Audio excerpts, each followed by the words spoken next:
Y pregunta si existe hoy la poesía épica. Bueno, pues de existir siguen existiendo la Ilíada y la Odisea porque están muy tangibles y existentes.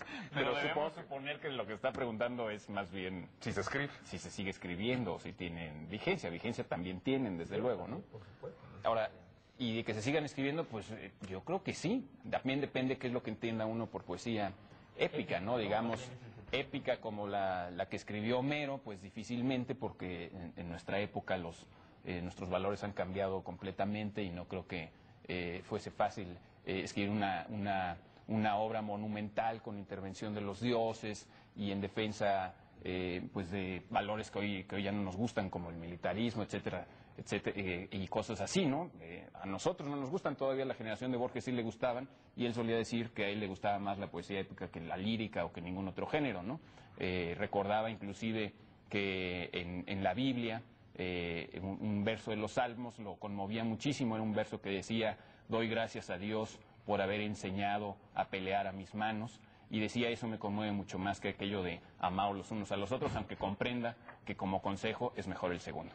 Bueno, y volviendo ya a la épica, realmente pues en México de alguna forma creo que tenemos nuestro propio poema épico. La semana pasada hablábamos de Ramón López Velarde, y López Velarde en La Suave Patria lo dice con claridad.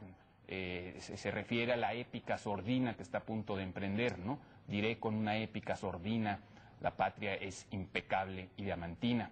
Yo creo que la patria no es impecable, pero el verso de López Velarde sí lo es. Y sordina, bueno, pues que él está dispuesto a hacer una épica, pero como calladita, como aplacada, como mucho más silenciosa, como la trompeta o la guitarra o el violín con sordina, o sea, mucho más, con otro timbre y mucho más modesto, ¿no? Mucho más humilde su canto épico. Pero de todas formas en la época moderna tenemos muchísimos ejemplos de poesía épica, desde Walt Whitman, que en Hojas de Hierba hace una épica del hombre norteamericano y de ese país que estaba construyendo puentes y escuelas y fábricas, y hace una épica del hombre democrático. Después yo creo que la obra de Ulises de Joyce también es a su manera una épica, y ya en época muy reciente tenemos ese sorprendente libro que se llama Homeros, de Derek Walcott, un poeta que escribe en inglés pero que es de Santa Lucía, una pequeña isla del Caribe, y hace una épica, sí, recogiendo elementos de las épicas de Homero, pero recontándolas de una forma muy innovadora, muy graciosa también, y contando 3 historias alrevesadas. Sí, si uno sigue los parámetros de lo que se define claramente, clásicamente como una épica, pues muchos de esos ejemplos no pasarían como tales, pero se sigue escribiendo de esa forma, digamos, no para expresar un sentimiento personal romántico, que sería un poco la lírica, sino para expresar una visión más completa, más total de una cultura, o de una patria, de un país. Ahora, siguiendo lo que tú decías de Homero, bueno, pues por supuesto ya de hace 50, 60 años, pues hay muchas obras. Por ejemplo, también, ahorita me acordaba de Nikos Kazantzakis, que tiene una obra que nunca ha sido vertida al español, que se llama La Odisea, precisamente, y que es una versión personal, pero modernizada de La Odisea. Julio Martínez Maestanza, ¿no? Este escritor español, también tiene una obra que se llama Europa, de los 80s, de la llamada generación de los 80s en España, pues que es una obra también prácticamente épica, que cuenta todo, digamos, trata de incluir, digamos, la historia de este pueblo que es toda Europa. ¿Pero en prosa o en verso? En prosa. Sí, porque en prosa también está, las novelas de Vargas Llosa, que son épicas, ¿no? Claro. La Guerra del Fin del Mundo, y esta otra de La Fiesta del Chivo, perdón. Pero, ahora que hablan de épica en verso, ahora recientemente vino a Reverso, el programa de poesía que hacemos aquí en el 22, Luigi Amara, y él hablaba, a lo mejor Eduardo, tú sabes quién es este poeta, pues yo no me puedo acordar del nombre, de un poeta del norte de la República Mexicana, que ha escrito una épica en verso del norte de la República Mexicana. Yo no sé si tú tengas noticia de eso. No lo conozco, ¿no? El término épica, lo que pasa es que originalmente está asociado a cuestiones como fundacionales, que tienen que ver con la patria, que tienen que ver con la sociedad, con el enfoque social. Tal vez el Homeros de Derek Walcott sí sea un enfoque épico, ¿sí? Pero ahí habría siempre que matizarlo mucho. Es decir, lo que pasa es que el término épica ya lo hemos extendido a muchas cosas, ¿no? Hay ciertos trámites de Hacienda que son épicos.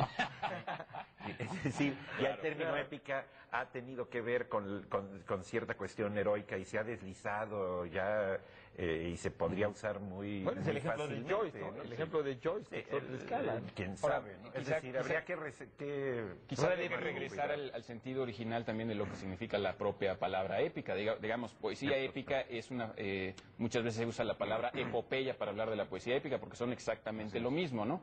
Viene de epos o epikos, que sería el griego para canto, y poesía, que significa en su sentido esencial, pues creación, o sea, un canto de lo que hemos hecho, de lo que se ha hecho, de lo que está ya realizado, ¿no? Claro, ahorita tú que dices de eso, pues bueno, los géneros literarios, pues el primero que habló de ellos fue Platón, luego los rematizó Aristóteles, y Platón hablaba pues de los tres géneros clásicos, que era la lírica, el drama y la épica. Y incluso después, en la Edad Media y en el siglo XVI, pues se incluían, dentro de la épica, se incluían el cantar de gestas, se incluía la epopeya, se incluía, incluso como un subgénero de la épica, se incluía la novela.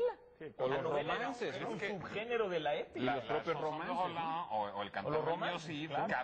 caben como épicas. Como épicas. Porque además donde hay épica frecuentemente hay héroe, que es un elemento muy importante de la épica. Es decir, hay un sentir nacional que es expresado, una idea de patria que es expresada y a la que se rinde culto, de cultura, de sociedad, y hay un héroe que va digamos, a librar batallas para defender esa idea de patria o de nación. o de Por lo cultura. tanto, se aplica totalmente lo que decía Doro Casar, o sea, ciertos trámites de Hacienda son épicos, ¿no? Porque se requiere, hay heroicidad, y hay todo ese Hay culto dioses. a la patria Claro y a que la son- nación, porque de esos otra son- forma no lo harías, en fin, ¿no? Aunque esos son en contra de la idea de nación. A veces uno que luchar contra la idea Hasta de vivir nación. en la Ciudad de México, todos los que vivimos en la Ciudad de México, pues... Una tenemos a épica americana, aunque escrita por un español, que merece leerse y releerse, es La Araucana de Ercilla. ¿Cómo no? Claro. Es decir, está escrita en verso, tiene la cuestión de dos bandos opuestos, hay una admiración y un ensalzamiento del enemigo. Tiene muchos rasgos, pero hay muchos rasgos donde ya la intervención de la propia presencia de un pueblo indígena ha modificado los cauces de una épica renacentista. Bueno, ahora que lo dices, un libro del que hablábamos el otro día, Las Auroras de Sangre, de William Ospina, es casi una épica sobre una épica. Pero bueno, vayamos a la épica, no, a la dichosa palabra.